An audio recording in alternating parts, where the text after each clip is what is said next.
Congrats sa mga winners! Congratulations! Sa Lunes, may mga sorpresa pa kami inihanda para sa inyo, Dabarkats. Kaya, Filipino man o Foreignoy, sama-sama tayo dito sa...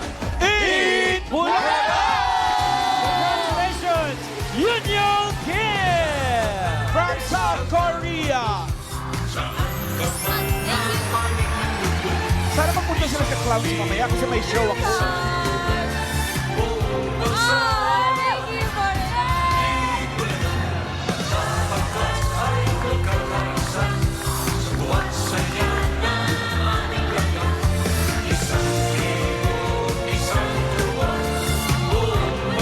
Cute naman nila.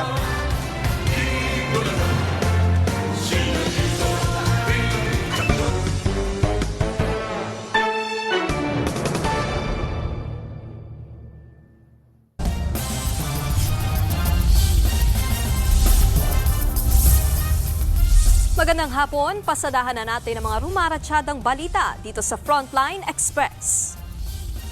Higit isang araw nang nasusunog ang isang warehouse sa Tuwi, Batangas. Pahirapan ang pag-apula ng apoy dahil sa mga natupok na construction materials. Nasa frontline ng balitang yan, si Gary De Leon.